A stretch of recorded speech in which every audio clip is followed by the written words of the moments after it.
बिस्मिल्लाहिर्रहमानिर्रहीम अस्सलाम वालेकुम दोस्तों अज माशाल्लाह जी एक टॉप क्लास दी पैलन वैड़ है वीडियो लैके आए जी। थब्बियां दे हवाने कच्ची वैड़ है, तकरीबन हफ्ता 10 दिन लैंदी है। थान लिबास अच्छा जी, गुल्ले सोहने माशाल्लाह, पावर वाला थान मुठ ते चार थान अलहदा लगे पे। लिबास वेंदे पे दोस्तों, बड़ी जगह बच्ची कोलोली। फिर चोलस्तानी फ्रीजियन क्रॉस वैड़ बन के बने दी। इंशाअल्लाह अल्लाह पाक दी ज़िंदगी करे जी। अच्छा जानवर है दोस्तों, कीमत भी मुनासिब है। लोकेशन ज़िला सरगोदा है। पैलन वैड़ है दोस्तों, चोगी वैड़ दे मूँह चों पहला सूआ सूण वाली मोहम्मद डेयरी फार्म है, वड़ैच डेयरी फार्म ज़िला सरगोदा खड़ी है अपने कोल जी।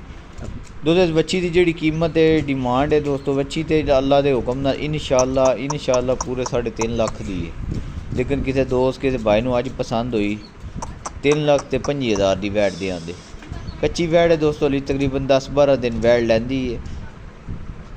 सोहना लिबास सू, थन अच्छा सू, खिला अच्छा सू दोस्तों, चेक कर लो जी। थाने पावर वाला अली दुध नहीं सी इतना लाया दोस्तों, बिल्कुल हवाना जड़ा ना ढिला पिया ते सोहना हवाना है। वैड़ कोल तुन्नी कोली चेक कर लो जी, बाडी स्ट्रेट बाडी दी वैड़ है।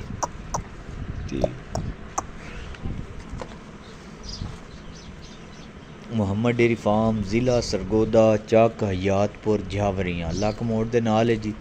सालम इंटरचेंज, भेरा इंटरचेंज, बलवाल इंटरचेंज है। मोटरवे सानूं नज़दीक लगदियां ने।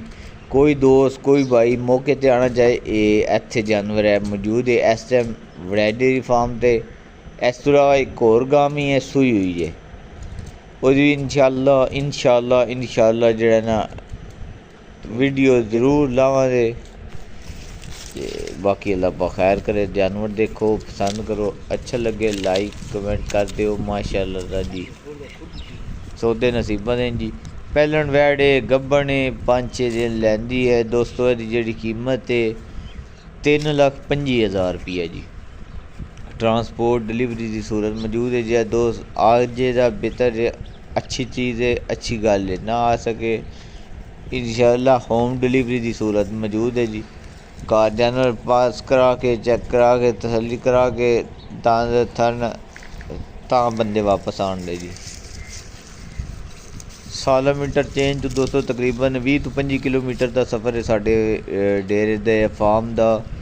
बेरे तो भी तकरीबन 20-25 किलोमीटर का सफ़र है साढ़े डेरे या फार्म का जी। उत्थे जानवर मौजूद ने दो हैं जी।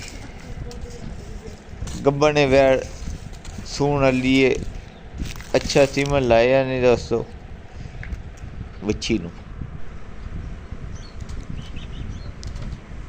बाकी वच्छी तो दोस्तों सिंह है ने, रिंग लग जाते हैं, हुण सिंह वड़ी जाते हैं।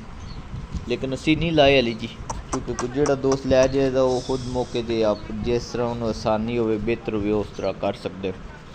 सानू कोई दोस्त आखेगा कि वच्छी रिंग ला दो, असी तो भी ला देंगे जी। लेकिन असां हाली तक नहीं लाए जी, कि असां वेचना होंदा असल जानवर। तो कोई दोस्त रखने वाला होवे वो रिंग वगैरह ला के ते अपनी तसल्ली कर सकता है, सिंह उतार सकता है बच्ची दे जी। वैड़ बहुत नवाब है, चोलस्तानी फ्रीजियन क्रॉस वैड़ है, उस लेवल का जानवर है दोस्तों। थब्बियां दे हवाने माशाअल्लाह जी, माशाअल्लाह